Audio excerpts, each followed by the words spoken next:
Hello and welcome to Solar Alberta's 2024 Solar Series. Today's session is called How to Invest in Community Solar. We were delighted to have so many people register for this event. Nice to see you all filtering into the room now. Please note that we will be recording this webinar for future distribution. My name is Heather McKenzie and I'm the Executive Director of Solar Alberta. I'd like to take a minute to acknowledge that I'm hosting you today and working day to day from Amiskwaci, Waskahegan, also known as Edmonton, Alberta, Canada, which is located on Treaty 6 territory and the homelands of the Métis Nation.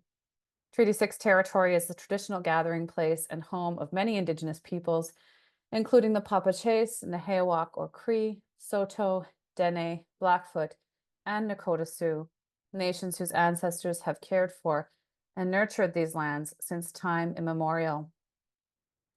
And I'm just going to pause on that note today to acknowledge that I know many of us are reading reports about Jasper and the national park and seeing a lot of horrible images there. So I just wanted to make sure we acknowledge that our hearts and minds are with the people and the wildlife and everyone related to the emergency in the Jasper region. And yeah, I wish we had, in the spirit of acknowledging and reconciliation, I wish we had allowed for Indigenous peoples to continue their stewardship of the forests as they had done for millennia before we implemented our park.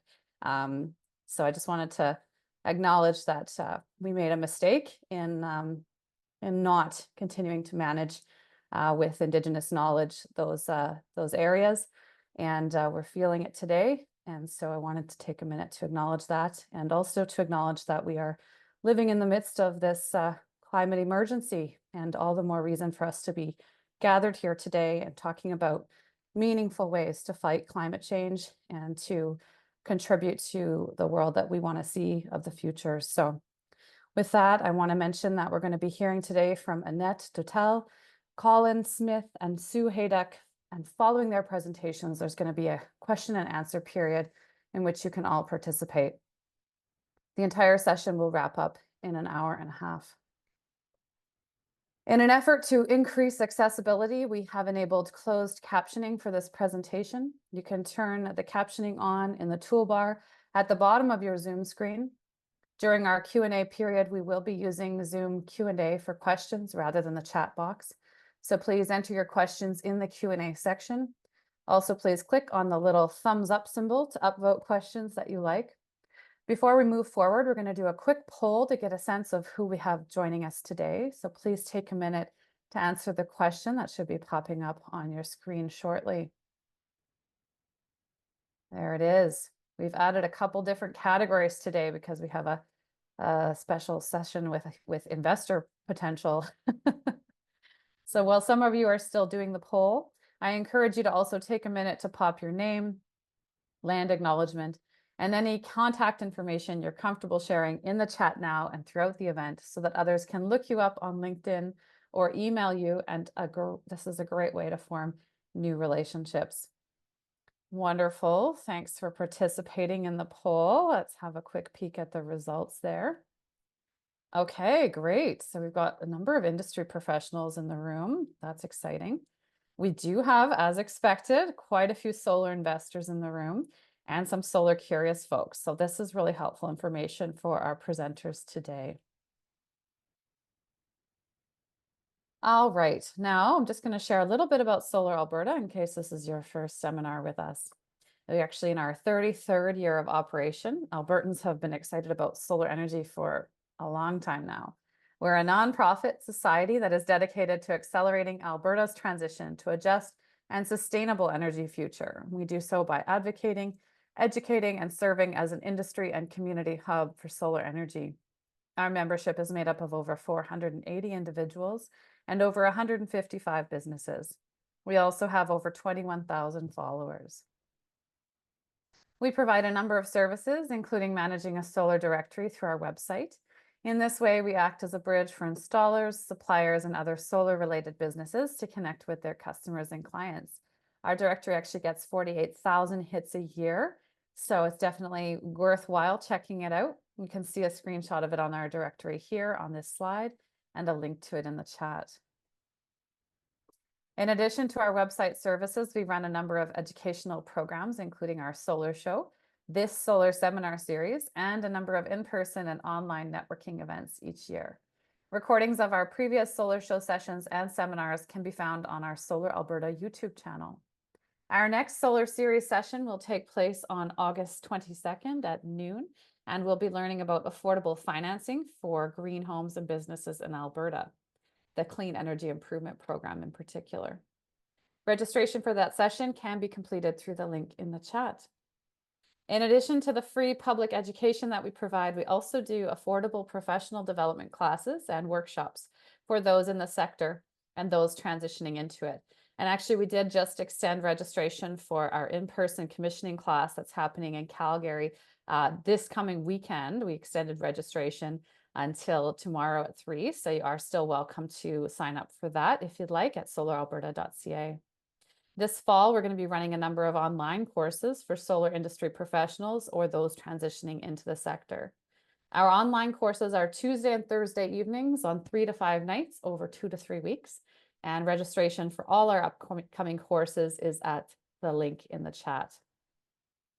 Recordings of our full slate of courses are also available for sale along with our paid workshops in the solar training videos section of our website.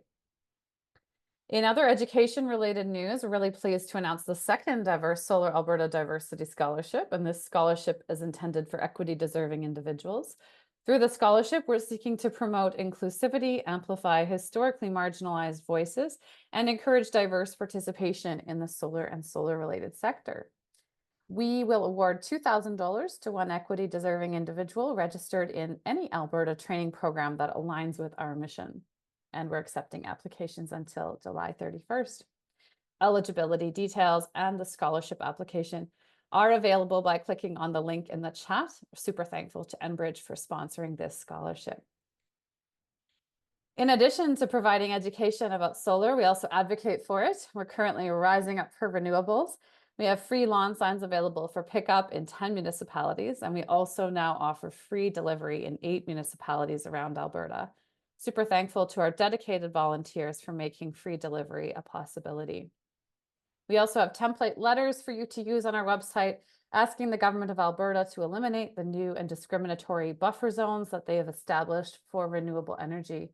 Your support with our advocacy efforts is super important, so please click on the link in the chat to make a free sign order or find some template letters today. We've also got a new one up there for your MPs about green homes, so check that out.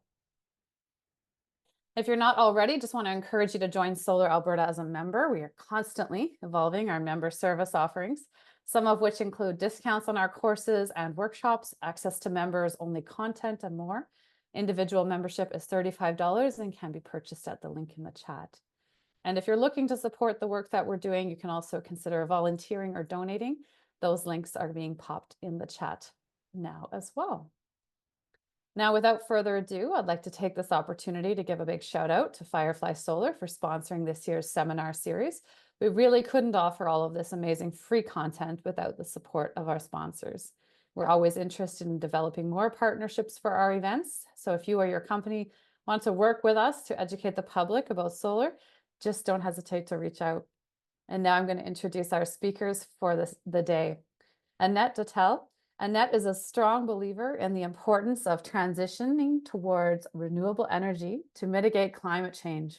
In her role as cooperative manager for SPICE, Solar Power Investment Cooperative of Edmonton, she works to bring community solar in Alberta to life. Her background of more than 15 years of consulting in Germany and various other countries, and her skills in strategic planning and project management enable her to convert this vision into operational business one step at a time. Annette holds a master's degree in business and economics from WWU in Munster, and she has also certified as a Net Promoter Associate using Net Promoter Score as a measurement for customer centricity and company success. So Annette will be our first speaker today. We're looking forward to hearing from her. And after Annette, we'll be hearing from Sue Hayduck. And Sue has enjoyed a 20-year history as an environmental educator and sustainability specialist. Much of her time has been spent delivering environmental change projects in the communities that she's lived and worked in. As a board member of the Bow Valley Green Energy Cooperative, Sue is actively engaging citizens in meaningful conversations and fostering successful partnerships with their members, funders, investors, and community partners to advance renewable energy projects. Outside of her environmental work, she is employed in arts and culture with the town of Canmore and is usually on a bike path, spending time outdoors and painting vibrant landscapes. So welcome, Sue. We'll be delighted to hear from you second today. And third, last but not least, we've got Colin Smith joining us as our third speaker. Colin's based in Calgary, and he's the project management consultant for the Peace River Energy Project, a community-owned 5-megawatt solar initiative in Alberta's Peace region.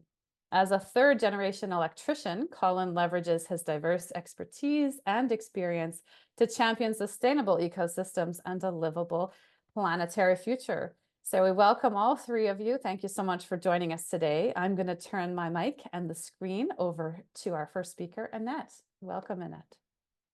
Hi. Yeah, thank you, Heather, for handing over. I will share my screen to share my presentation with you guys. All right, I'm here on behalf of SPICE, which is Edmonton's Solar Power Investment Cooperative. I would like to talk about a couple of questions today that I suppose are interesting to you. So first of all, I want to give you very brief information on who is SPICE and what do we do. Why would you or anyone be investing in community solar? What's the benefit?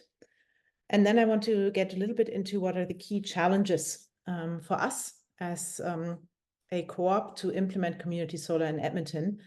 And I would like to give a little bit of an idea and outlook on how we can change that and how we can potentially expand the possibilities here. Because we do see a lot of people wanting to participate and wanting to make this happen. Okay, let me jump into the first one. Who is SPICE? So easiest for everyone to figure that out is simply by visiting joinspice.ca, which basically gives you all the information you could be looking for. And if it doesn't, it gives you the option to contact me with more questions. So what are we offering? Basically, we define ourselves as Edmonton's leader in fair energy transition. And we do this consciously as a co-op because we believe in the democratic decision-making and transparency that a co-op brings. So there isn't any earning for anyone in this. It's not a company or a owner. It's literally everyone participating in decision-making, in our business model, in helping us along. Our mission is to unleash local capital for local solar community solutions. So what does that mean? I want to go into that a little bit more in detail. So basically what we're looking for is community organizations that can be faith groups, that can be community leagues, that can be community-like minded businesses. So basically anyone who feels their community and that are looking to get solar as an option for their electricity. And for those, we basically offer them a financing option, but also a project development that doesn't make it necessary for the community itself to have in-depth knowledge about solar or how to finance that and what the financial benefits are and what structural issues you might encounter and so on and so forth. So we're actually trying to bring a turnkey solution to our communities. For our members and investors, we offer an option to invest locally. So basically being able to witness what you do, what your investment does firsthand in our community in Edmonton. We really would like to foster a shift to renewable energy. And we also believe in communities going solar will lead to more individuals going solar and more people being open and interested to this and less like, oh my God, you don't really see it anywhere. What's the point? There's also, of course, a financial impact for members and investors. So basically, you should get some return for your money, but you also get the social and the environmental return. So why would a community want to go solar, and why would it make sense to invest in that? And that's a little bit where I would like to give you an example. So I guess everyone here is aware that solar is part of trying a solution that's trying to mitigate climate change by reducing fossil fuel burning. And at the same time, by now, in Alberta, we are also at the point where it's financially really makes sense to go solar. So how does that look like? I have a project example here, which is like a 34 kilowatt peak system that's a microgen system, so it's not huge, like the Peace Energy example you'll hear about later. It fits on a roof. Spice is basically only doing existing footprint, so basically only roof structures. And the project cost for this one would be roughly 100,000. There are a couple assumptions on how the financing terms work for the community. So what we usually offer is a 10-year financing with some smaller form of down payment. And we, of course, assume to some degree what the market is going to do, what electricity prices are going to do, what inflation is going to do, but usually very moderately. So just looking at financials and not looking at any other benefits, this graph already shows you that this example project, which is actually a real example, so it's not something I just made up, does already make sense. So the green line you can see is the electricity cost per month on average for that community. And it's going up over the next 30 years because we assume that the electricity prices are continuing to rise. And I know that that can be discussed, but having seen a lot of jurisdictions myself, I have not ever seen a long-term decline in electricity prices. So that's why we go with that moderate increase of 3% per year.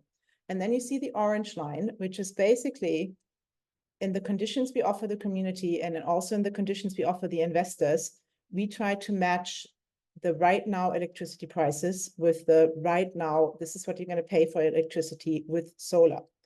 And then over time, your solar case just gets better. And after the 10-year financing term, that's where that break goes. You basically have the full benefit of the system. So that's what financially we offer to communities, because a lot of the communities we talk to don't have a lot of extra money. So for them, saving and getting some costs down and some more money free for their own programming is definitely something that they have to consider. And in this example, they'll have a 3,300,000 saving over 30 years just from that system without doing any other upgrades to their building or anything. Of course, we also have the environmental benefits. So in this case, 34 kilowatt would give us 60,000 pounds of greenhouse gas emissions cut and 451 trees grown for 10 years. So you have to plant a lot of new trees in Jasper to get that same benefit. So why, if that is also great, don't we have 50 community solar projects in Edmonton up and running already? That's where we come to, I would like to give you a little bit of information on our projects and also on the challenges we face. So our pilot project you might have heard about in the media in the past year was a solar array on Bissell Thrift Store, 30 kilowatt in this case. And the conditions are a 10-year lease. So basically the system is owned by Spice for 10 years. Bissell pays a monthly lease fee, which matches their electricity, the benefits they get from the system for electricity.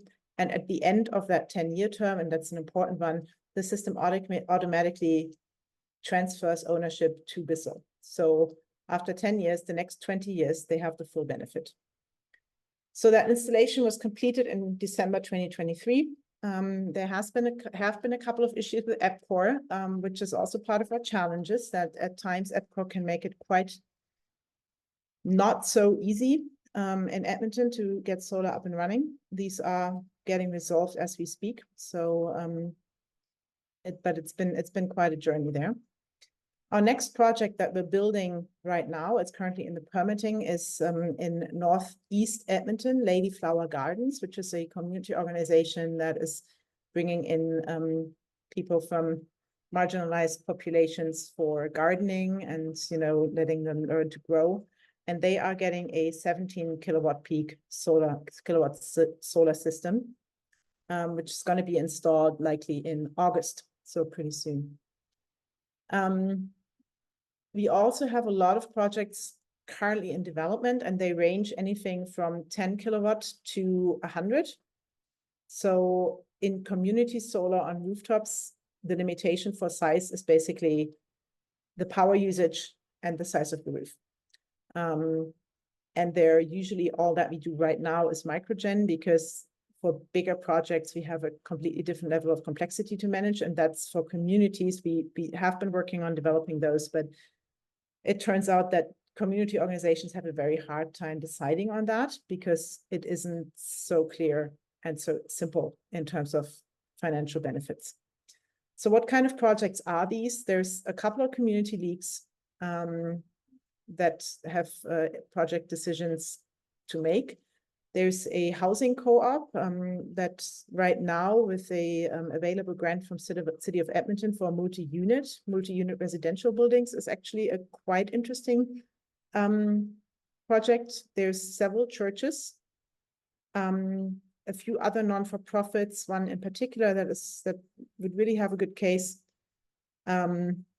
And then there's also always some projects that we go in development, and then we see that it either actually doesn't have economic feasibility because the usage is too far away from what we need for solar to make sense. And also, of course, what happens, and that's another part of where we move into the challenges, is that we encounter issues, or the community encounters issues that have nothing at all to do with the option to do solar, but that basically bind, like, that doesn't enable them to move ahead because they don't have the resources, either financially or often just in people power, really.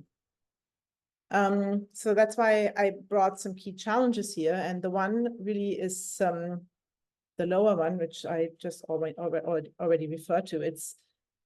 We do see a hesitancy in decision making, especially in communities, because it's usually a volunteer board. People are elected for a term of 1 year, 3 years, something like that. They're not working full time on their community. They're doing that, in an evening. They feel a big commitment to making a sensible economic decision, and at the same time, there usually is a strained budget involved for the communities as well. So that leads to pretty long decision-making times, and that again leads to long lead times for us for projects, which sometimes makes it really, really difficult, because if you start developing a project in 1 year and then, maybe the decision comes the next year, then you have to reiterate the pricing, because of course module prices change, other things change along the way, and that is a challenge. So the other challenge that we have as a co-op is definitely our own limited time and resource situation. So SPICE is structured as a cooperative, and it's basically almost run like a non-for-profit as well, even though as an investment co-op, we have to be a for-profit. But that leads to us having difficulties accessing certain grants that will only allow charities and non-for-profits, while at the same time having mostly volunteer staff, with all the challenges that brings to the table. So if you ever wonder why there isn't 10 projects or 50 projects realized, it's a combination of those two mostly. So who basically can invest? And I've seen that there's a couple of potentially interested in investing people there, and I would just like to do a brief step into investment criteria we have. So our current offer for investors is investment shares, and they go under prospectus exemptions by Alberta Securities Commission, which are stated on the webpage. I wrote them here. It's basically either you have to be friends and family, or you have to be an accredited investor or a self-accredited investor, or a cooperative member. And that's also where you come into some limitations, because we would love to accept everyone. We'd love to accept any donation and any investment, like as small or big as that may be, but we are pretty limited in what we're allowed to do. What we currently offer is $1,000 minimum investment for 11 years with an annual dividend target of 3% or slightly more, and the capital return between year 4 and 11. Our target actually would be to increase the access to our offer. For example, we frequently get asked if you can invest RRSP eligible with us. Right now, the answer is no, because the cost for doing that is too high. We currently are working on, like, towards the end of the year, trying to see if we can change that for the next financing offer that we bring. We also work on getting access for non-members, but just as a small example, like that brings us into difficulty on other ends, because if you offer to non-co-op members, you become a distributing cooperative, and then you have to do an official audit, which basically costs $30,000 a year, which we don't have. So these are kind of the things that make it very difficult in our current legislation and setting to bring that to more people. The other thing that our target as Spices is to actually grow enough to sustain our organizations without grant funding, and to also grow enough to get a better efficiency in terms of being able to financially handle small investors by automating processes, having more projects, having less costs on the individual transaction. So those are basically the 3 areas of development for us as a co-op that will also help us to accept more investors and handle more projects at the same time. How can you support our vision? That's my last slide. Basically, we're always looking for projects. So if anyone is engaged with a community organization and feels that might be a feasible solution, please get in touch. We're always looking for people. So if anyone has still some spare time to volunteer, we're also always happy to hear from you. We're also looking for partners, which in this context might be really interesting, because we are also looking for installers that are very reliable and share our values.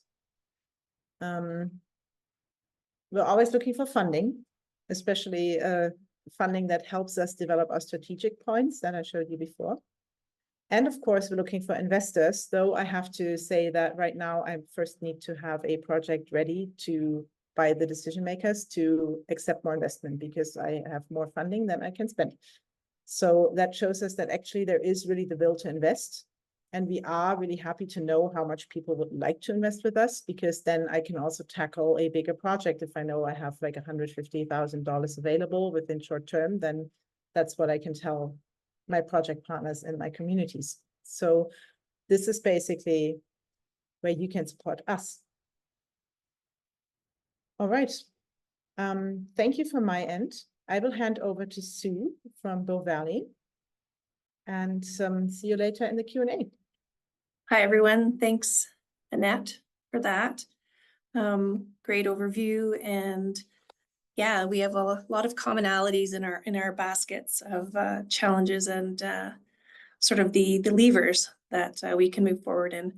I'm just going to share my slide screen with everyone quickly, but hi, welcome. I'm Sue Hayduck with Bow Valley Green Energy, and I know that we've got a lot of people on the call today. Just welcome, and thank you to any of my board members if they're present today. I know a few of them are on chat as well, who are definitely available for questions.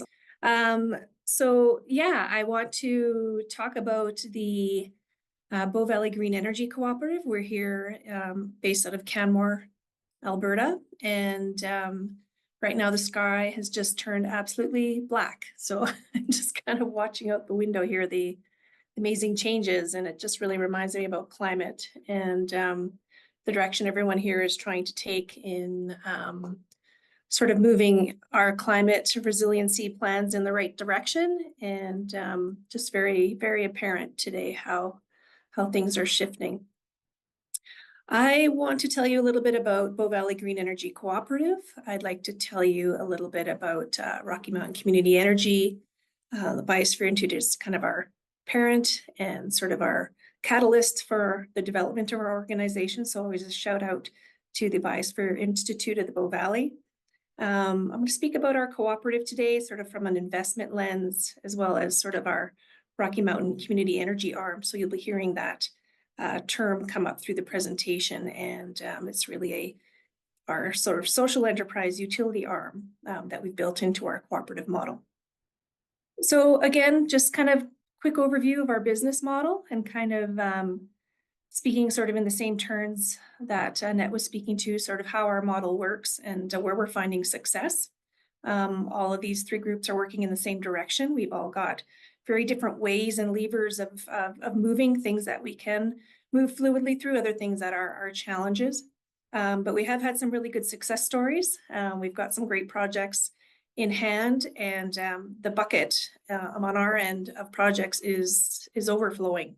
And we're on the side of looking for funding to get them going. So it's interesting how we all sort of share the same story in different ways. And just following up with an investment strategy, kind of what that looks like for us, and where you can go to sort of learn more about that.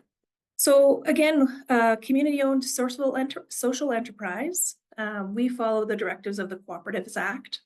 We're volunteer-led, we're community-driven, in that all of our board members, 9 of us, are all volunteer. We've been on this path and mission for the last 6 years, building and building and building. And community drivers, again, through membership, our members, our investors, our friends of the co-op, our volunteers, all support in making the work happen here in the Bow Valley. Goals, again, is kind of the sustainability concept that this is for everybody. It's affordable, it's accessible. We're trying to be trailblazers in moving that dial in the right direction. Accessibility and affordability is kind of how and why community generation works in the sort of this realm. Again, kind of, the co-op model, and I think all of our groups have chosen the co-op model. We want to forge and tap into that local investment, sort of that hidden capital that's out there. And looking at environmental returns and investments, looking for people who are looking for that social impact, maybe greater than the financial piece, depending on the circumstance. But with that, in turn, one project leads to the next and funds the next and funds the next. So it's creating a wheel that's moving everyone and floating everybody's boat. 7 principles of cooperatives. Again, we have economic considerations, participations, responsibilities in that sense, but we look at it as a cooperative and shared partnership. Again, everyone's boat gets raised. Our members are our owners, and a lot of people are there with time, effort, money, and it makes everything work in our perspective. We also have a social enterprise arm and model, and the idea of reinvestment and looking at finance in a way that can leverage more than what we start with, sort of that 1 + 1 = 5, trying to kind of really focus on the environmental benefit, the social benefit, those things that we can show forward that an economic model can work with not being profit driven first, that community social value are important parts to the equation. So we, again, as a focal point, we prioritize social and environmental responsibility. That is why we're here. We are wanting to change the dialogue and the narrative around how we do business in Alberta, and we're looking for ways that offer a more ethical, affordable, equitable, sustainable focused opportunity. There's financial return involved in these models, and sort of the projects that we build in to sort of in competition with sort of those green energy investments, green bonds, those pieces, we're sort of in line with that return. And we're also building community engagement, involving people in conversations, in practice, looking at buildings in new ways, and having people come to us as like, can I do that? And it's like, yeah, you can. Let's pull the veil away and make this easy for everyone, and share that knowledge across the province. I focus on our team because we've got some amazing knowledge capital here, as well as a lot of interest in being our sleeves are rolled up, and everyone is sort of on task and on point. We are a working board. We started that way, and we're working into, again, being more of a governance driven structure.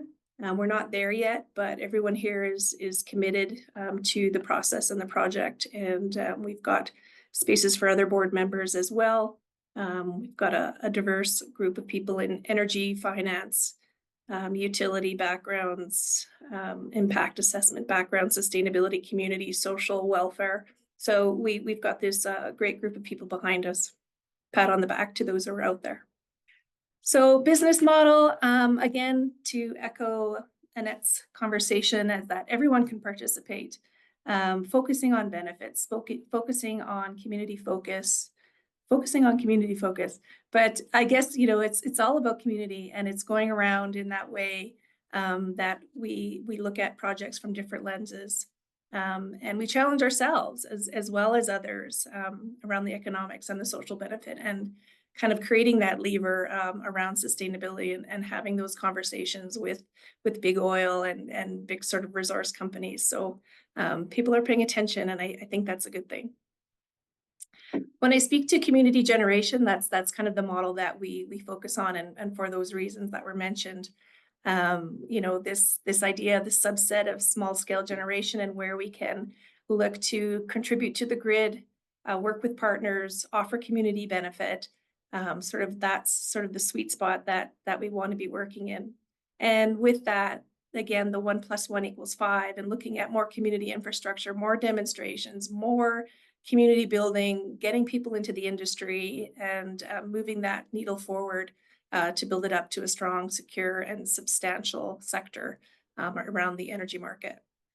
We also look through microgeneration lens. So Bow Valley is kind of taking a bit of a hybrid approach and saying, well, we kind of have to work within the microgen. We can't produce more than 5 megawatts, but we can put together 20 projects that kind of gets us in that range. So we're pushing the needle on how legislation looks at us, and maybe in some ways kind of challenging the status quo.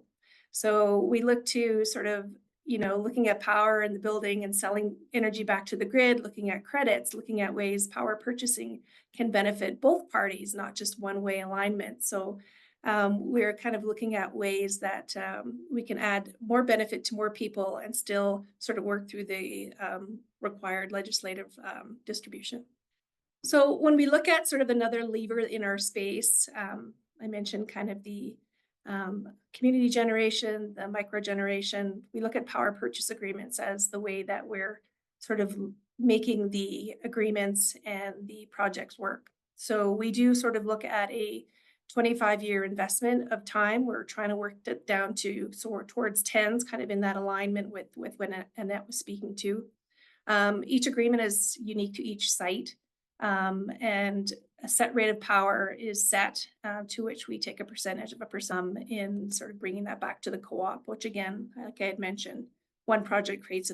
We're also looking at another lever as being an energy marketer. We've created Rocky Mountain Community Energy, which I mentioned is a full-scale utility service. Residents, business, all of our host sites have the opportunity to partner with us. We are sort of working within the regulations, as Alberta has opened that door to being a marketer of electricity. We can work under the banner of our Fortis groups and others to UtilityNet is our host group, in that sense that we sort of work within that umbrella. And again, a percentage of that price per kilowatt comes back to our organization to sustain the group. So that's kind of how we're looking at ourselves as more of a social enterprise side of things as well. It also helps sort of establish that our priorities, as well as building capacity within our organization through a different means. So what does our model look like? Don't get too worried about the language there. It might be a little bit blurry, but if you look to the far right-hand side, it's kind of about, well, it's investment, it's people, it's members, it's loans, it's ways of pulling in the capital in order to develop the projects into Bow Valley Green Energy. So we do look at grants and loans, and those supports help make the projects more lucrative. So we look at sort of a combination of the two. We've also got Rocky Mountain Community Energy down there, which helps bring into the system of our cooperative working in our model. And then again, we look at advising and finding host sites and putting those installations in. So our group advises, purchases power, sets up the installation, gets you going, one-stop shop. That sale of electricity goes in and out to a retailer. Again, we're hoping it's us. We offer that service. And then we look at the hosts group being able to overall reduce their cost per their electricity bills, as well as looking at tax credits and CO2 offsets.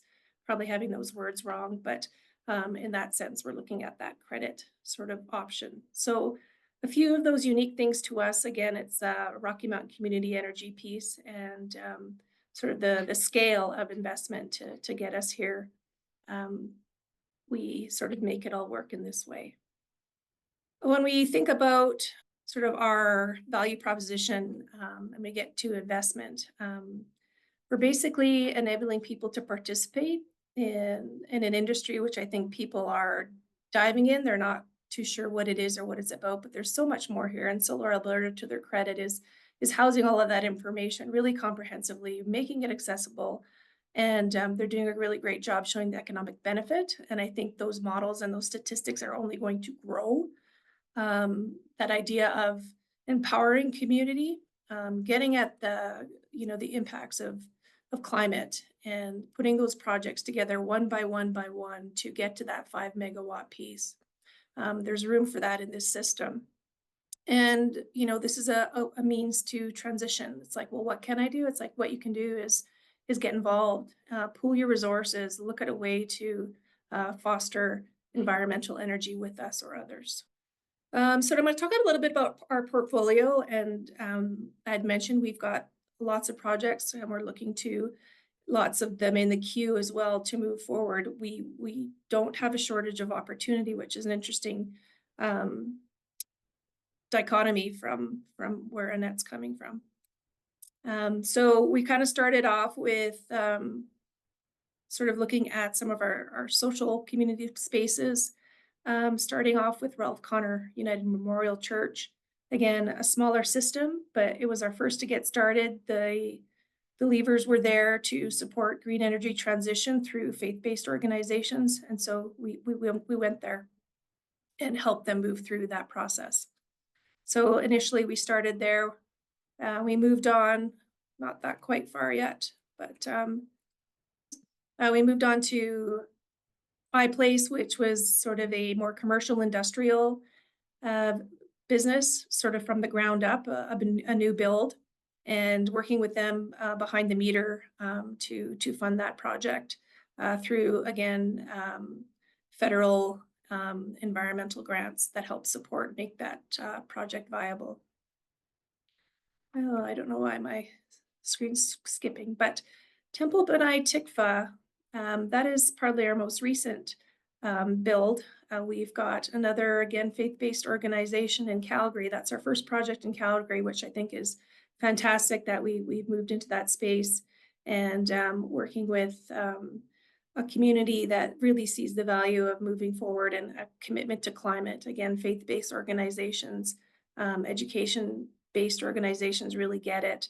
And we work to get that system activated this past year. Our last project, and this one, Baymag Exshaw, that's kind of our largest industrial project that we've been able to put forward. And again, you see the numbers climbing on kilowatts. You see the numbers climbing on how much CO2 we're avoiding by putting these systems in. So we've kind of got a cross section of projects and programs. We've been trying to find ways to work with partners, sort of our big industrial folks here in the Valley as well, to move those forward. So we kind of go anywhere where the door is open and we see if we can find a way to make the numbers work. So where we are right now, and sort of in summary, is that we've got 530 of megawatt hours generating. We've got 179,000 invested through our community. That equals 455 kilowatts installed. So we've got $800,000 projects on the books, and looking at that carbon offset of moving in the right direction of avoidance. Some of our statistics, again, sort of looking at our numbers and customers in Rocky Mountain Community Energy. Again, that utility arm, people are seeing the value of looking at their utility bills, start paying attention, learn how to read them. They don't make it easy. But I think we can help you with that. If you're on the regulated rate right now, you're probably paying a little too much. So check out if you're not on the RRO. We can help you with that. Our investors, we have a strong and steady 17 mighty investors have helped us move forward, and we're looking for more. And again, kind of that goal of we're pushing it to 1 megawatt by the end of the year, if not in 2025, 26. So I talked about investment, and Annette as well. It's mentioned, it's like, why invest? It's like the number is only going up.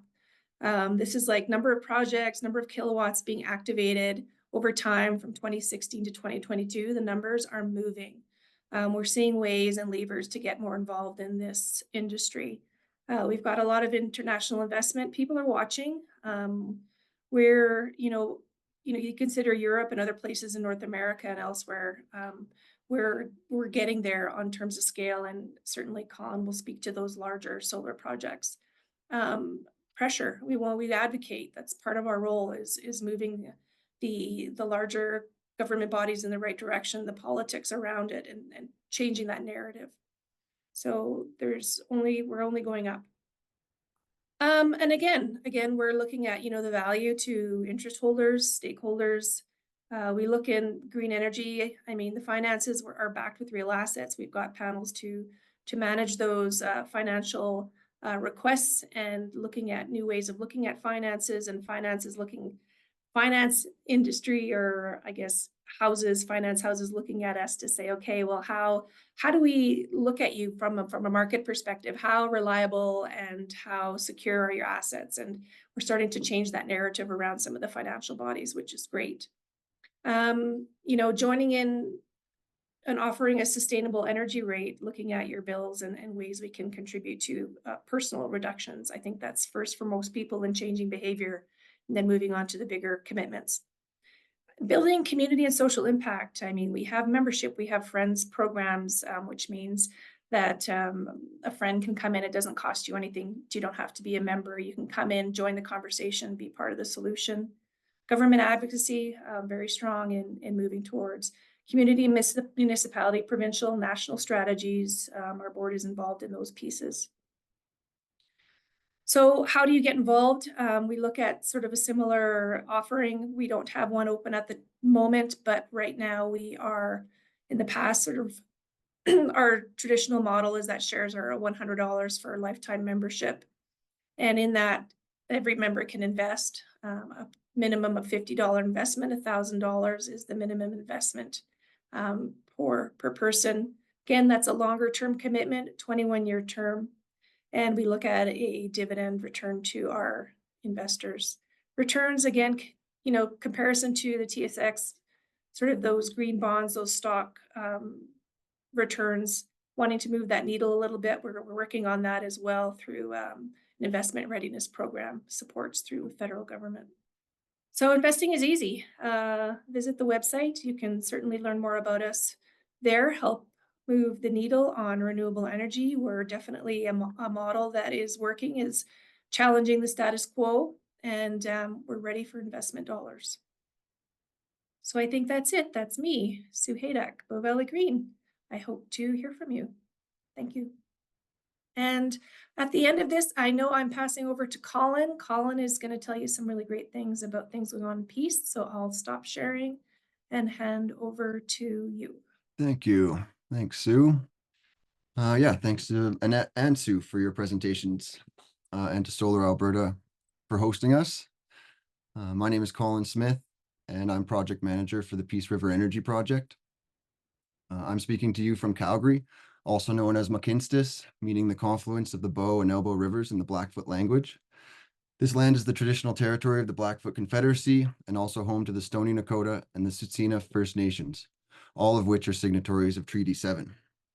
City of Calgary is also homeland to the historic Northwest Métis Nose Hill District 5 and Elbow Métis District 6. I will be telling you about the Peace River Energy Project, which is located in the traditional territory of the Denezah, signatories of Treaty 8, and the Peace River Métis District 14.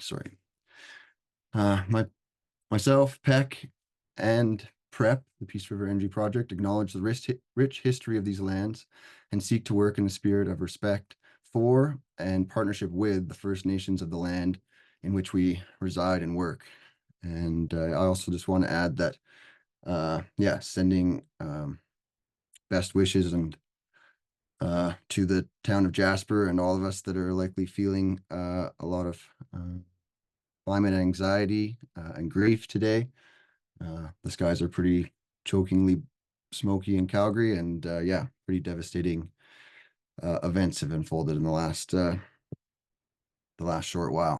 So I'll tell you a bit about the Peace Energy Cooperative.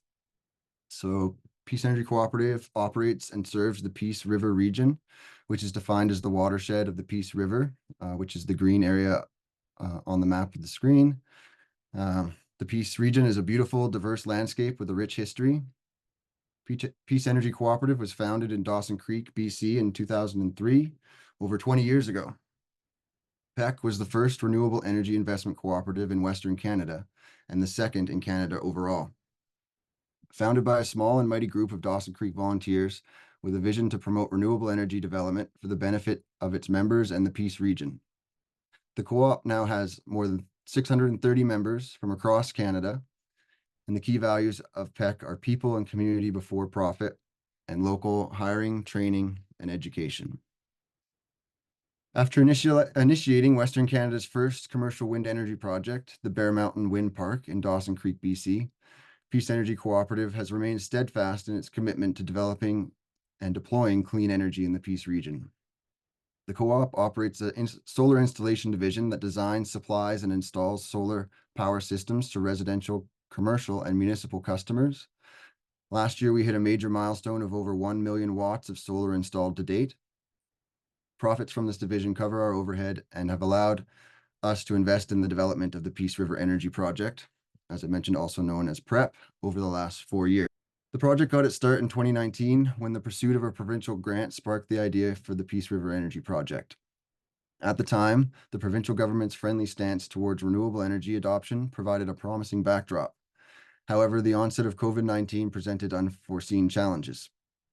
I got involved during this period, leveraging remote work tools like Zoom to contribute to the project's progress from home. On the heels of a community engagement campaign in 2019, the objectives of PREP were clear. It would allow community members to invest in and own a renewable solar power generation asset. We would take what we would learn from PREP and apply this to other communities as a template for successful community solar ownership. And we plan to implement the best practices for agrivoltaics and biodiversity stewardship at the project site. And we want to provide jobs to local community members and clean economic development for the Peace region and beyond. Despite the disruptions of COVID, we persevered, and in 2021, a piece of underutilized pasture land was secured, regulatory studies commenced, and permits were sought. Once the land was secured with a long-term lease, Green Cat Renewables, a leading engineering and regulatory consultancy firm, were contracted and completed preliminary engineering and design work, including the project site layout and completion of regulatory studies and stakeholder engagement. An optimal system design was selected, and we completed preliminary detailed financial model, which showed promising results. Just over a year ago, we hosted a well-attended open house in Peace River. The event showcased the community's enthusiasm and provided valuable feedback on the project. The community was supportive, and our development permit with the municipal district was approved shortly after. So now for a technical overview of the project. PREP is a 4.99 megawatt facility comprised of approximately 12,000 solar modules mounted on single axis trackers. The tracking rows run north to south, and the solar arrays track along a single axis from east to west. The tracking system allows us to maximize production in our northern location, as well as mitigate potential glare to the regional airport 2 kilometers to the west. 4.99 megawatts is an ideal project size for community generation in Alberta, as it allows for the project to fly under the radar of some of the more extreme regulatory requirements. The total capital cost for construction completion is $11 million with an operating life of 35 years when the facility will be repowered with another fresh batch of solar modules. With our design in hand and our regulatory studies complete, we were preparing to submit our Alberta Utilities Commission application in the late summer of 2023 when a political wrench was thrown into our plans. Our progress faced a setback when the Alberta government imposed a moratorium on approvals for renewable energy projects. This decision cast a shadow over PREP's future. However, after navigating a winter of uncertainty, we achieved a significant breakthrough as spring arrived, thanks to the diligent guidance of our project team and the perseverance of our volunteer board of directors. You can see on the reality here, this was us outrunning this bomb, and we're in the boat of, now we're in the boat. So PREP became the first project in Alberta to receive approval after the moratorium was lifted, a testament to our team's dedication and resilience. So here are a couple other key milestones from over the last year. We incorporated Peace River Energy Project, Inc. as a 50-50 joint venture with a local investment group. We raised development money from close associates of the cooperative, and we obtained all necessary permits and regulatory approvals. Despite navigating the challenging moratorium on renewable energy projects, we have stayed the course. We have completed a lot of work on the project, and it's now becoming a reality as we have finished the regulatory phase and have dived into the financial and fundraising phase. Currently, our focus is on determining the best fundraising and financial strategy over the next 6 months to secure the $11 million required for construction. The planned construction timeline aims to start this upcoming winter. Beginning construction in the winter will minimize ground disturbance during screw pile installation. So, an overview of our fundraising strategy to date. We partnered with the local private equity group that was interested in pursuing their own project, but eventually agreed to share in the cooperative's project and share 50-50 governance, costs, and profits. We also engaged Community Investment Solutions, a project of the Alberta Community and Cooperative Association, to develop an offering memorandum with the plan to raise equity from the sale of investment shares in the cooperative to members. We have also engaged DealPoint, a Calgary-based private capital raising platform, to manage the digital administration and signing of investment documents, share tracking, and fund transfers. And through the investment share offering, investors would have the option to invest cash or new or transferred RRSPs or TFSA funds, thanks to our membership in the Canadian Worker Co-op Federation and their program that facilitates registered accounts. But it's not without challenges. So over the course of developing our fundraising strategy, we have ran into many hurdles.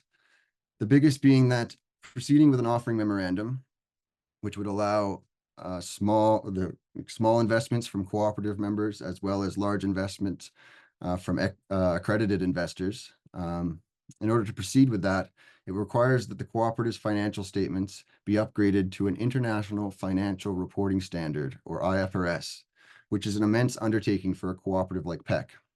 These regulations are usually required for publicly traded companies. We've recently conducted a member investment survey to gauge interest and commitment levels from our membership. The survey results indicated a significant gap between our target and the actual interest from our members.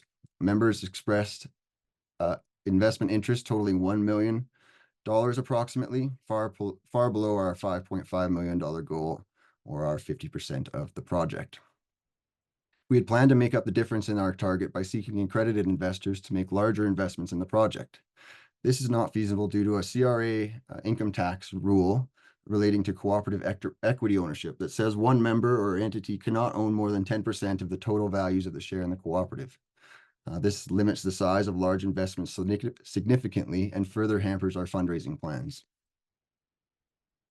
Given this low investment interest and the costs associated with the IFRS conversion and ongoing audit expenses, they are not justifiable. The IFRS conversion alone would cost us approximately $100,000 up front and be a huge administrative burden. And with an additional annual commitment of an annual audit ranging between $10,000 and $20,000 a year. Therefore, we've decided not to pursue the offering memorandum and the IFRS conversion. This decision allows us to avoid these substantial costs and instead focus on exploring other viable options that better align with our members' interests and financial capabilities. And these are just the financial challenges. There have also been many complex hurdles put in place by the Alberta government. I heard Annette say how EPCOR in Edmonton is very challenging to work with. The wire owner operator in our area is ATCO, and they've also been extremely difficult to work with. Yeah, it feels like there might even be some collusion between the Alberta government and the large utilities in this province to maintain large corporate ownership and not allow to easily facilitate cooperative and community ownership of clean energy. So the forces we're working against here are bigger than we can, than we should need to face. So as we move forward with the Peace River Energy Project, we are evaluating several options. One option is to seek additional equity investors to provide the necessary capital for the project's next phase, while PEC retains some ownership stake in the project. Another option under consideration is selling 100% of the project to a developer who has easier access to capital and can carry it forward more effectively. In this case, PREP and the cooperative would recoup all invested development capital and make a profit on our efforts to date. PEC would seek to negotiate a royalty agreement or a maintenance contract as a source of ongoing revenue. Our aim is to make a well-informed decision on the best course of action by this fall. Our goal is to ensure whatever path we choose, it maximizes the benefits to our members, upholds the values of the cooperative, and creates clean, renewable energy infrastructure in the Peace region. And then just some general high-level suggestions or potential solutions. I do not have a silver bullet for any, for fundraising local capital more efficiently. The best solution I can offer is for more people to get involved and for us to organize effectively to solve many of the challenges that we face. Our current institutions and politicians and regulations are vastly unequipped to address the challenges that we face. These challenges will get increasingly more challenging moving forward, as we can see with the devastation of Jasper and just the overall pattern of the chaos in the world. We need to look to our neighbors and our communities for community-based solutions. We also need to cooperate on larger scales, such as provincially and federally, as to replicate and deploy the most efficient models created to date and continuously improve on them. I'm grateful for Sue and Annette's presentations about how they are actively working to develop and implement community-based solutions such as behind-the-meter projects. Peace Energy Cooperative and the Peace River Energy Project have learned an immense amount about grid-scale project development. We are well positioned to support any exploration of other grid-scale community energy projects in Alberta. If you have opportunities you're interested in exploring, please get in touch and we will happily discuss our experience and potential next steps with you.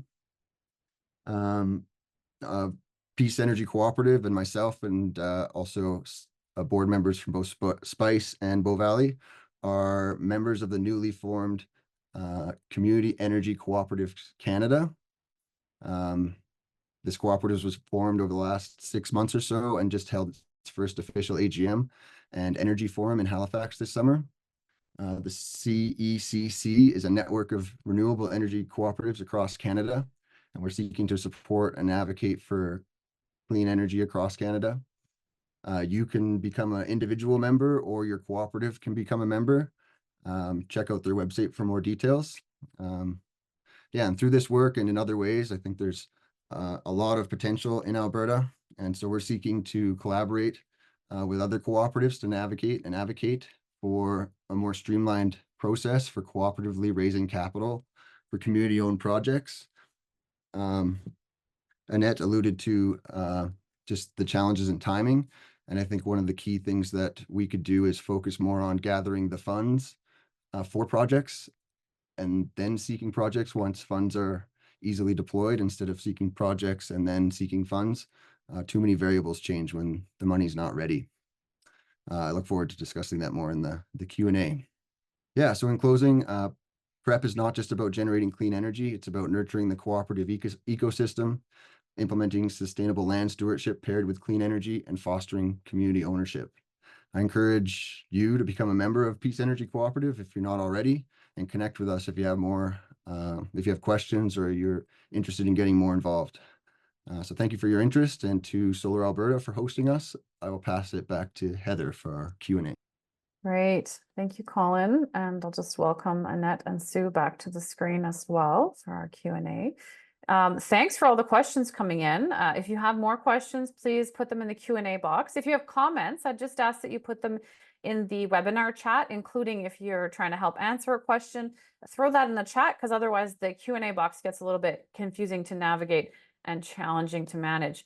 I will say that upvoting questions is a very helpful way to make sure we get to the highest priority items first. And I appreciate all of our presenters shared contact information. So if we don't get through all the questions, I'm sure you can hit up their email inboxes later. So really, really interesting, all your different projects. And I'm sorry to hear, Colin, that you've reached so many challenges of late. I knew the moratorium was a real hiccup, but I didn't realize that the hiccups continue. I was hoping you were out of the boat by now. So thanks for giving us that update, and hopefully this webinar can help recruit some more members and up your investment opportunities. I've got a question from our former president, Daryl. Thanks for joining us, Daryl. Just wondering if SPICE, and I assume probably this question was written early on, but if any of you would be able to access the new federal investment tax credits. I know they were sort of announced over a year ago, didn't really come into effect until more recently. And many of us still don't know exactly what that looks like for the communities and groups that we're a part of. Do any of you know if the federal investment tax credit is something you can access with your organization? Nobody's jumping at it. I sense that we're all asking questions. Oh, Colin, okay, thanks. Feel free to unmute yourselves and we can just have a fluid conversation here. Sure. Yeah. PrEP is eligible, as far as we know, for the clean technology investor tax credit. It's confusing. There's, I would say, poor communication on behalf of the federal government about and poor naming of these ITCs, as they're also called. But yeah, the basic premise of the 30% tax credit is all eligible expenses. So for our $11 million solar farm, it would be very close to that $11 million. There's a few expenses, but all labor and equipment and everything are all eligible expenses under that program. And so, yeah, it was just a royal assent given early June this year, which then allowed CRA to start drafting the paperwork. We've been told it's just being rolled into existing ITC paperwork that you will file with your corporate or organizational taxes at the end of the year. I can't speak to SPICE and Bow Valley, but I would assume that some of their projects would be eligible.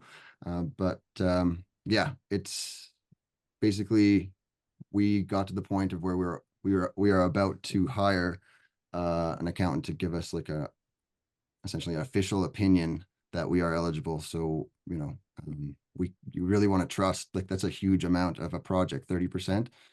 So yeah, how it would work is you essentially construct the project, pay all the money, save your receipts, submit them to the government at the end of the year, and within 1 year of operation, you would get 30% check, the cash back. So it's pretty, a lot of large investors with a lot of money are looking at that as, I think there's an appetite for investment in solar because of it, but it still feels fairly new. Thanks, Colin. And Sue? Yeah, I would say from that perspective of CRA, we've sort of filed for that return. We're kind of waiting to see what comes back from it. And yeah, it does make everything the ability to sort of shuffle money through the organization and then pay back some of those loans and keep the cycle flowing. It's another lever that helps get us to that point of making everything work. So I think those levers are really important. And again, we're just kind of going, okay, tax season is now, and we'll sort of give it a go and kind of be the first to kind of go through the window, so to speak, to see how it plays out. Yeah, please let us know how it plays out, because we are trying to find out from the feds how this applies to a wide variety of organizations. And so Yeah. far, hearing radio silence. So would love to hear how it's going for those of you who get through Yeah. and any phone or email process to anyone who can answer those questions. So thanks, Yeah. Sue. How about you, Annette? Have you tried it out? We haven't. It's in the end, it's quite project dependent as well. Mm. So I have to say that we're still in the process of figuring out how that's supposed to work or going to work, and also whether we have to restructure the model is in terms of ownership to access that. Mhm. So yeah, the available information isn't very Mm. explanatory on all No, levels. So it's not. it's a I will process. say though, this might be one of those rare opportunities where it's better for you to be a for-profit, because the big question mark is actually around the not-for-profits and whether they can get any, you know, any benefits. So maybe you might find, yay, for once it's actually worthwhile that you're incorporated. Colin, what's on your mind? Yeah, just on that, there's two tax credits that are specifically designed. One is for profit and one is for non-taxable entities such as First Nations and nonprofits. And yeah, those are the two streams. The for-profit one is the clean technology, and I believe the clean electricity is for First Nations and nonprofits. So maybe that provides Yeah. And that's the piece, like, that's the piece I'm trying to get clarity on, is which nonprofits and you know, who's all in that boat. So that's the piece. If any of you learn that, please let me know as well, because I feel like there's a lot of unknowns there still. Paul, welcome, Paul. Nice to see you here. We've got a question from Paul. Is the co-op allowed to own the asset that is on the host site in accordance with the microgen reg? Or is it the host that needs to effectively own the facility and be registered as the microgenerator? So I think this is a question for you, Annette, and you, Sue. Who's the ultimate owner of the system? So I can just say that with the current project, there was no issue at all with Spice being the owner, though we don't own the site, we lease the site basically. So it doesn't seem to be a thing. So there's one issue you didn't have with EPCOR, so there we go. There's one issue we didn't have. It did Yeah, not come. that's Right? good to So, know. That's good to know. That doesn't mean it's never going to come up as a potential issue, because sometimes people also only realize that there might be an issue after they, they've originally approved. Right. That has happened at that project site, that everything was approved, and then in the end they said, oh, this is completely different service than we thought with EPCOR. Okay. So But you different do have a service. very long-term lease, right? So that might also Yeah, we have a help. long-term lease, so And you own the equipment that's on the roof, right? we own the equipment. We basically the building pulls the power, and it's so right now it doesn't seem to be any issue. If it would be, it would be fairly simple to change the model to a not leasing but just simple financing. But right now that's actually it's a bit both are possible. So Yes. Well, that's Yeah. good to know. How about you, Sue? Who's the owner in your Yeah. situation? From us, it's a bit of both. It depends on the agreement. So we have panels that we own, and should something change, we can take them off and start again with something else. And in other situations, the ownership of the panel remains with the hosts. They collect majority of the profit piece around those.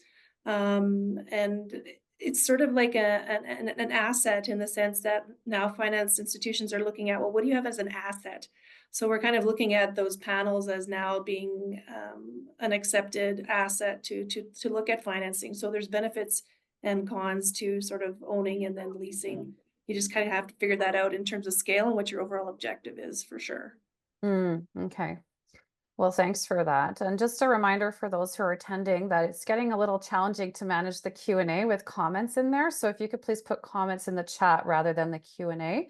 Otherwise, it's a little hard for me to get through there and ask all these great questions that folks have. So thank you for that. Okay, great to hear.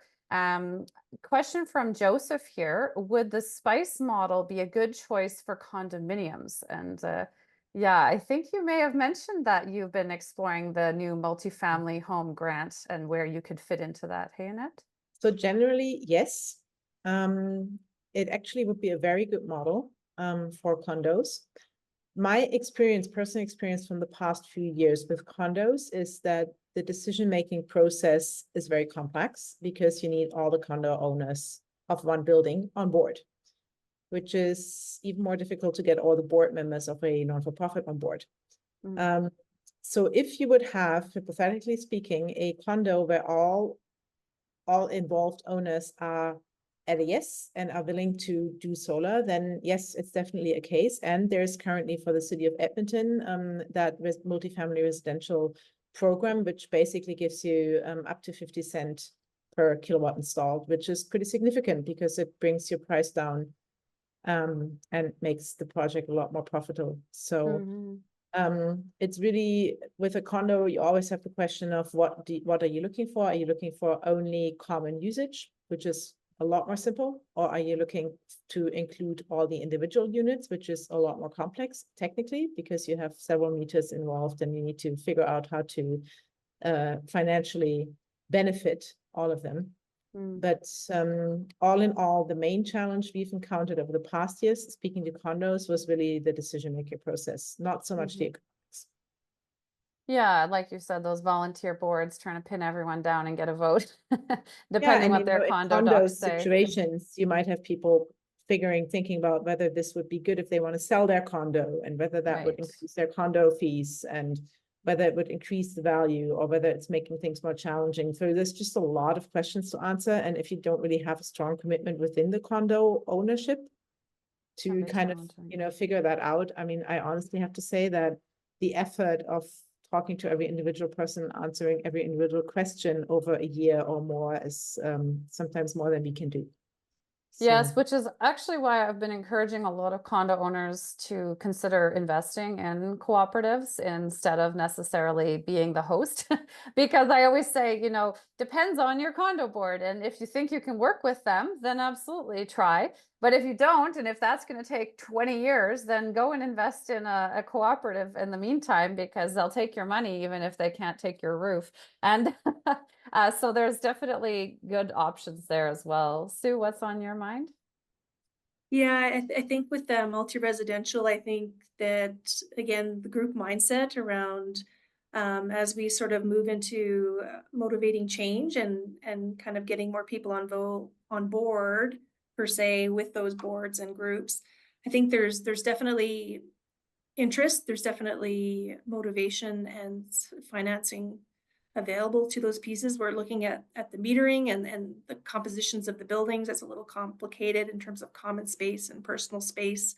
New builds are a lot easier to get in there right away. So it's kind of like working with those developers, I think, to kind of get that model in their brain around how things like that would work to be solar ready. So it's not without its challenges.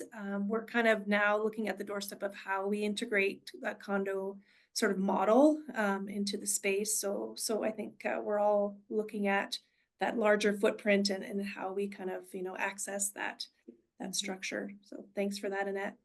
Yeah, and I know we had a solar for multifamily homes presentation at our last solar show that's free on our YouTube channel for folks who are curious about that. I remember there are sometimes difficulties with high-rise roofs. That was another issue that was raised, is not every high-rise roof is created equal. So definitely depends on your your condominium and whether they can even get up there and how much that's going to cost extra to have installers trying to access the roof. Okay, great. Joseph's wondering, do these models work for community wind power? I might put that to you, Colin, because I have yet to hear of anyone doing sort of smaller scale wind. I don't know if it's very affordable yet, but how about at the larger scale? Have you seen that going on with communities? No. As you alluded to, wind power is very expensive and needs it needs large scales to be economically feasible. And yeah, when Peace Energy Cooperative developed the first wind park in Western Canada, or BC, I should say, in Dawson Creek starting in 2003, it wasn't actually constructed until 2009. and it quickly became way too large of a project for the cooperative to meaningfully financially participate in. Maybe one order of magnitude larger than we're currently experiencing with the Peace River Energy Project. Yeah, that was like a 200 million. The wind farm was a $200 million project that required large investment. And with the new regulations from the Alberta government, you pretty much can't put a windmill anywhere. Anyways, so yeah. Yeah, I actually it would be had heard possible if that. we had the infrastructure. Yeah. Yeah, I'd heard that the buffer zones are really killing wind investments in Alberta, and I'm not surprised. I mean, when you look at where the buffer zones are and where the wind is, there's almost the map is almost directly overlaid. So so I'm not surprised to hear that that you're seeing that investment dry up as well. Sue, I see that Joey's mentioning there is some exploration of wind happening for Bow Valley folks. I'm not sure how you're doing that exploration in the context of being directly in the buffer zone, but maybe you wanted to add a little bit there. Yeah, we're kind of looking at some of our larger industrial partners here. We're surrounded in terms of sort of Baymag and in the Exshaw area, Lafarge, and some sorts of the big three industrials here, sort of in mining, and working with them on the solar installation now, sort of acknowledging that there is a wind corridor through some of the, I guess you could call it sort of the valley coming through in that way, heading towards Canmore and through Exshaw. There's a big wind gap there. And so now we're looking to find a way to sort of add that secondary layer. We've got solar installed. Let's look at now how we can do wind from that perspective. So it's coming from an industrial driver there as well. Okay, thanks for that. Questions around carbon offsets, and I'm just going to add to this question. So it's about, you know, how does the Bow Valley Green Energy Co-op measure, verify, and report the carbon offset credits? And I guess I would add to that, like, I think most of us know that if you're selling offsets, then you're kind of selling the green attribute. And it seems like all of your cooperatives are very motivated by environmental factors. So I'm also curious, you know, how you've juggled that question of selling the green attribute when you are environmentalists, and then I guess the more specific question around that reporting piece. Is that something you're up for touching on today, Sue, or is that a little too detailed for a conversation on investment? I did promise you we were going to stick to investment only, and here we are getting into some of the nitty-gritty, but maybe you want to take a stab at that. Yeah, I would say in general terms, it ties to investment because it's a motivator for some of the large industrial to kind of look at ways they can capture some of those credits. And I know there's definitely an interest from our end to kind of look at, well, if we can be looking at our utility arm, how can we also do that as we sort of incur those credits within our Rocky Mountain Energy piece. So those are still further down the line, but it's definitely a card that we play when we talk to industrial about working through solar and how that benefits the host in that space. So it might not be so much us, but we're definitely looking at a way to engage in that market in future ways. Mm-hmm. Okay, anything to add on that, Colin? Go ahead, Annette. Yeah, just very briefly on spices, and as we're talking more communities and less industrial partners, carbon offsets isn't a very big topic. We don't include them into our economic calculation upfront. Mm-hmm. So if somebody chooses to not sell them but keep them, then that's fine. Then they're just there, and it's basically up to the community partner how they want to handle that. Mm-hmm. And if they market them, we usually recommend using a marketing partner. Mm-hmm. And it's an extra income, but it's not something that we rely on to make our projects look profitable. Mm-hmm. Smaller potatoes there in the smaller scale, yeah. And Colin? Yeah, on the other side of the coin is it's a key revenue item for our project. But yeah, the key is aggregation with others. So I think this is an area of collaboration and future discussion for Alberta-based cooperatives that want to participate in the tier Alberta offset regimen, basically PrEP would have to pay a certain annual serialization and verification fee. That would be the same that Bow Valley Green Energy would have to pay, but we can aggregate them and just pay one fee and each pay half of it. And, we could aggregate with other small scale, Spice, it might actually make sense to start, quantifying those in the future. So I would say we need a Alberta carbon offset cooperative type thing. There's really on a small scale or even for PrEP, it's a key revenue source, but it's also has a high expense, and just the more projects and small projects that it's not economical to do that, you can add them in basically for free and build up an aggregate. But I will also say there's a lot of political risk in the carbon market currently. It is a market-based solution, so I don't think if the Conservatives win federally, if they would scrap it completely. But it's not a permanent solution, and it's not currently solving the problems that we are facing also. But there's opportunities to collaborate. It's interesting that we did have our offset market here in Alberta before, the federal system. And so I do think there might be some longevity to our system when it comes to new projects. I think where I could see them tightening up on the offsets is with the existing solar projects, because, the whole point is like, you're trying to get something new. And so that's the piece I could see Alberta tightening up on for sure. Well, we are all out of time, and there are other additional questions. So I just wanted to thank you again for sharing your contact information, because I think people will want to follow up with you all after the fact.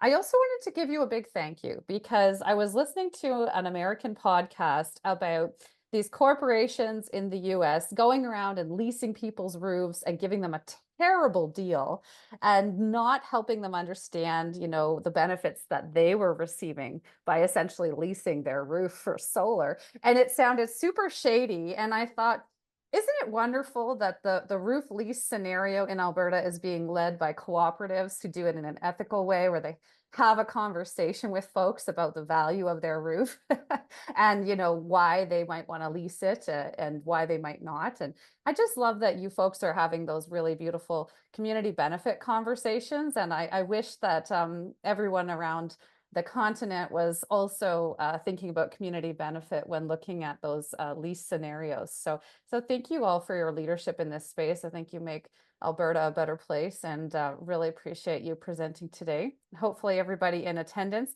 can consider contributing or becoming a member and investing in some of your amazing projects.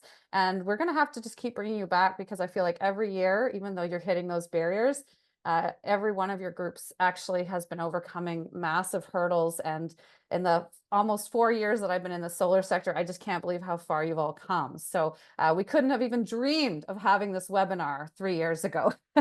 So thank you for your leadership and for being willing to overcome those hurdles. Getting lots of thanks in the chat for you all as well. And again, just a big thanks to our sponsor, Firefly Solar, for their contribution to make this free education possible.